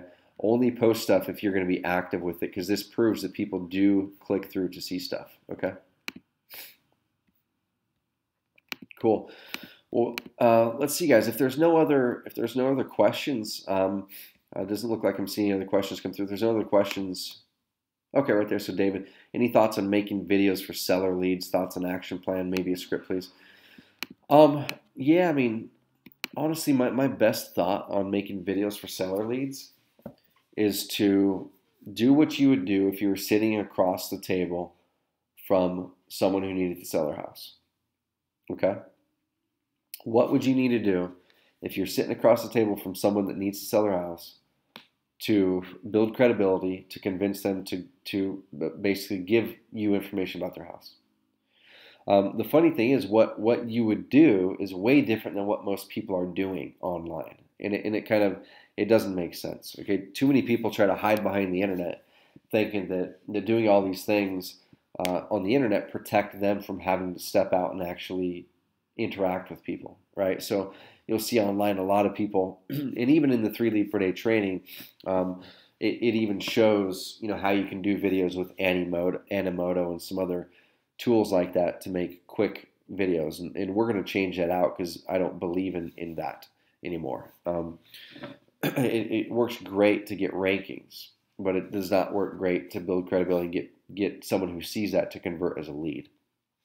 So what I would do, David, is what would you do if that person was, if your ideal seller walked in your door and said, I need to sell my house, and that's all they said? What would you say? And how would you present it to them? How would you build credibility, walk through the message? That's exactly what I would do in a video. And I would do it, if I were you, I would do the video to where, at least in some part of the video, it shows you. And it doesn't have to be fancy, okay? Let me show you something, guys. I saw this video the other day. So I was reading this blog today this is the system that we use for our customer service for our email tickets, okay? Let me see. Okay, so I'm just going to shoot this.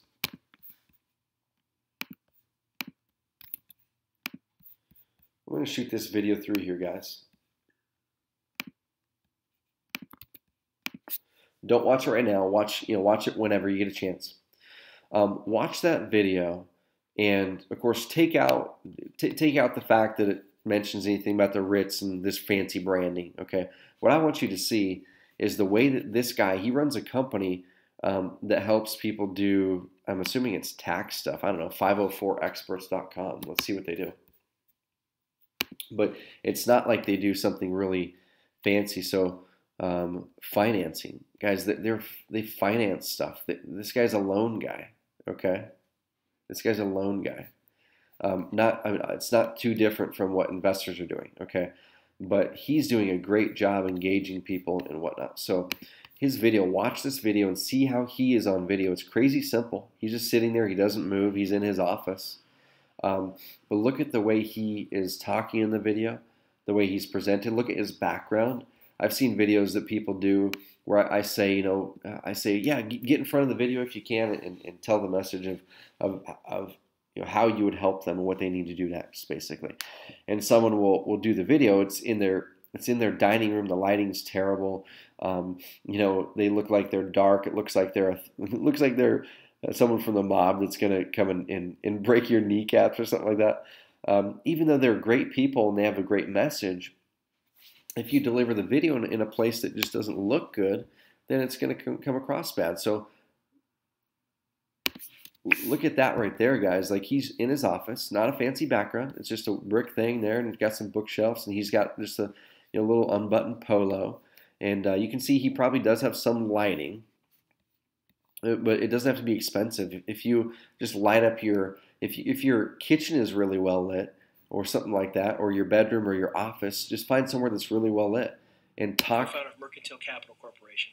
And today I want to talk to the camera just like he's doing. Okay, you don't have to put up the little thing there if you can't figure that out. Okay, you could probably get someone on Fiverr for $5 or $10 to do this editing for you. Tell you short customer service. But watch this video and just see how he is interacting with his people. And this video has been seen by 41,000 people. Okay, because he's great at relaying the message and stuff. So that's the way that I would do it, guys. But like I said, this is not complicated. Okay, you could film a video of this quality on your iPhone. You literally could film a video of this quality on your iPhone. You might want to put the iPhone on a level surface so it's not bouncing up and down and stuff. But if you don't have a fancy phone, you don't need it. Or a fancy camera, you don't need it. iPhones can film really high quality video. Do it with you showing, about that right there. You don't need to show your whole body. Okay, just show about that right there. Getting a shirt that is professional yet casual. Get some good lighting and just go through a good message. And David, you did say a good point about getting a script. That's something we'll think about putting out. Michael says, what are your thoughts on including social media links for branding versus keeping them from going to another site, reducing leaks? So here's my thought. So to me, if you're using social media as an asset for you, then I think it's good. So as an example, I'm on Cindy Buys Houses, and you can see here, this is just the way that she is doing business. You guys don't have to do this if you don't feel that you want to or have the time. Okay, but she went through and she created a LinkedIn profile. Okay, so we go here, click here, and it's Cindy and Cindy Buys Houses, and talks about what they do, and here's a summary of what they do, and here's all the stuff that people have endorsed her for. So this is all social proof. This is all credibility. Here's her experience. So this right here, guys, is powerful. If you guys were to create only one social media presence, I would say create LinkedIn. Okay, if you were to only do one social media presence and that's all you wanted to do, I would choose LinkedIn because it requires the least amount of your ongoing effort. Okay, because you can come in here and create a LinkedIn profile one time. You'll connect with a bunch of people, so it shows you have a bunch of connections. You'll write a good bio, get some of those connections to endorse you. And the way that happens is you just endorse people on here. So let's go ahead and connect with Cindy. Okay, we've done business together. Carrot, send the invitation. So now Cindy is one of my connections. Okay, but what people are going to do is they're going to click that. And if they're bouncing around your website and they haven't opted in yet, that means they need some more warm and fuzzies. They need some more credibility before they're going to give you their info. They want to know who you are, basically. So then they scroll down here and they click to your LinkedIn profile. If you've got a good profile, then like, yeah, this person looks like they're good. They've got some connections. You know, some people have endorsed them for certain things, whatnot. And if you guys have a LinkedIn profile and you need endorsements, shoot that stuff through to me right now, and we can endorse you guys. Okay, we can send out to other members to endorse you guys. And on our last week's call, we talked about creating an actual Carrot community, that we're going to have an active Carrot community where you guys can converse with each other, ask each other questions, help each other, connect with each other on LinkedIn to boost up your connections and profile.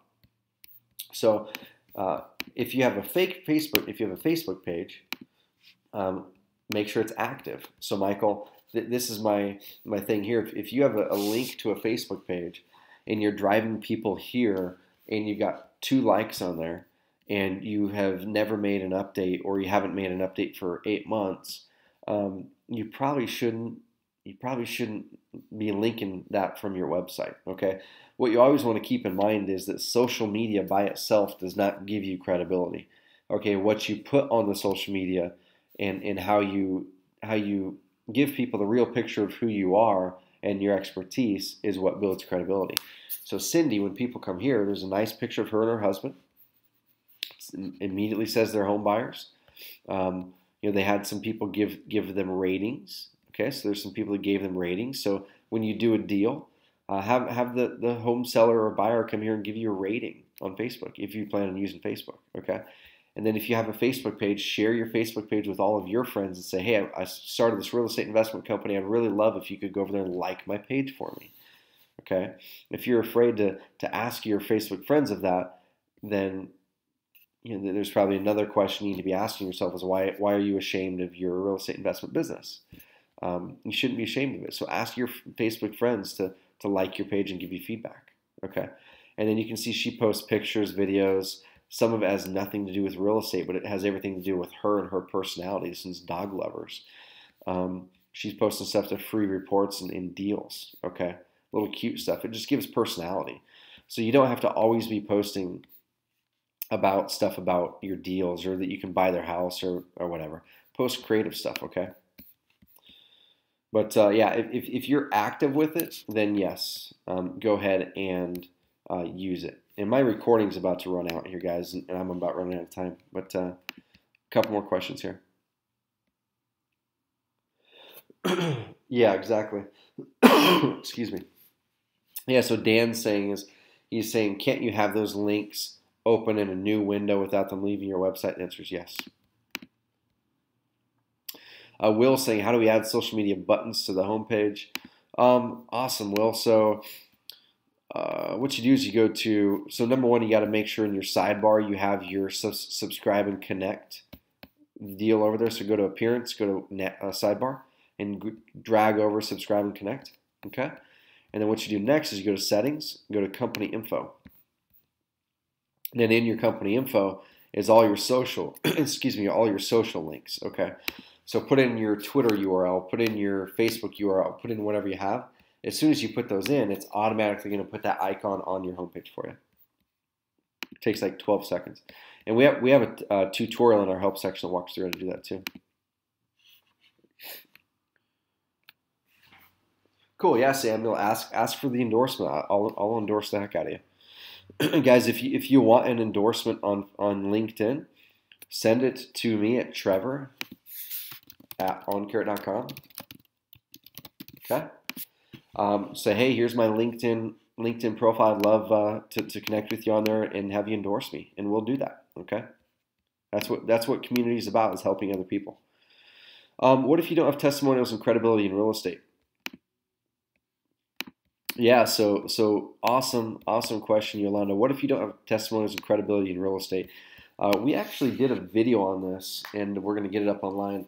But basically, what you need to do is you need to look for credibility in your life. Like where can people endorse you about being you? Okay, not about how many deals you've done, not about that stuff. So let me go over here to Cindy Buys Houses. If I read her bio, like read this bio here, guys. Cindy Buys Houses is a division of Insured Home Buyers LLC, is owned locally by Tom and Cindy Dumire. Cindy has been volunteering in various local organizations for many years, including Easter Seals, Plumstead Christian School, 4-H, Quakertown Park Board, and currently Real Youth, blah, blah, blah. Tom owned and operated Dumire Electric, serving Bucks and Montgomery counties from 1981 to 2010, is now an advisor for, okay, blah, blah, blah. So did you see anything in there that was specific about their credibility in real estate? No, it was all about themselves. It was all about them as people, how they're involved in their community, and that involvement in their community translates over to these people must be great people. Okay. Then, of course, below here, they do have a bunch of testimonials because they do a lot of deals. But what I would do is, number one, you need to get in the mindset of what makes people want to work with you. Number one, they want to feel that they're working with a real person. They want to feel they're working with someone who's trustworthy and honest. They want to work with someone who at least knows something about real estate, right? And you got to know something to actually go out there and make an offer and do a deal. They want to know people. They want to work with people who seem like it could be their neighbor or aunt and uncle or brother or parents or something like that. Okay, they don't want to work with a person who seems like it's this person working in a high rise that is wearing this button down pinstripe suit all the time. Okay, as far as selling your house goes to an investor. So Yolanda, yeah, I mean, you just need to come up with some things like that. Find friends, colleagues, your boss, your banker at your bank, your mortgage broker that you, even if it was someone that you bought your own house from, your real estate agent, even if it's the person you bought your own house from, your insurance agent, even if it's your insurance for your own house. Just talk to them and say, hey, I'm starting my real estate investment business, and I know you've worked with me for a long time, and would you be able to give me a little sentence or two just about me as a person, about my character, about my honesty and integrity, and about working with me? Okay, it doesn't have anything to do with real estate. And then if you're involved in your community, put that stuff out there. I'm in my local Rotary. I'm in my local XYZ group. I'm in my local XYZ. I help here. I volunteer here. Okay, that stuff, guys, really helps with credibility. Awesome. And then once you do deals, you need to really flip the mindset from there. As soon as you do your first deal, every single deal, guys, you guys need to be getting the testimonials from them. Get a video if you can, walking through how they made the decision to work with you, why they chose you, how you helped them, stuff like that. Buyers, sellers, and private lenders, and use that. Okay, because if you had 42 testimonials on your homepage with sellers that you helped, that would outperform the heck out of someone who had 2. Okay, but that's just something that everyone has to do that in their own time. As you do deals, just make sure that you focus. Okay, I did a deal. Let me talk with the seller and get a video of them, ideally, that we can use as a case study. If they won't do a video, let's take a picture of them and we'll shake their hand at the closing table. Okay, and then get a written testimonial from them that you can put on the website. Okay, and same thing with cash buyers and your investors. So anyway, guys, my voice is about gone, and I'm pretty sure tomorrow I'm going to have no voice after this. But I hope you guys enjoyed the call. So we did about an hour of life list stuff and asking questions there. Then it turned into a little less than an hour of strategy and kind of technical stuff.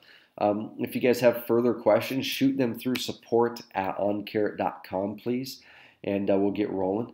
And I really, really appreciate everyone for coming on these calls each week. I get as much out of these calls as you guys do.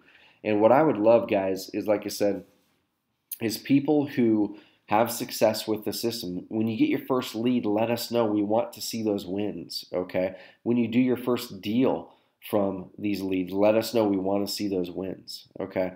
If you're struggling, if you haven't gotten those leads, if you haven't gotten those deals, let us know. We want to help you, okay? It could be as easy as a couple action items we need to give you. You just need to buckle down and go out and do it. But we're here for you. The community is here for you. And keep giving us feedback, too, with what we can improve and make better. And we're here for you guys, and we appreciate the heck out of you. And yeah, Roy, thank you. Thank you for hopping on. Dan, same thing. Thank everyone for hopping on here. And we'll talk soon. I'm going to go douse my throat in something to make it better. Thanks, Brenda. See you guys.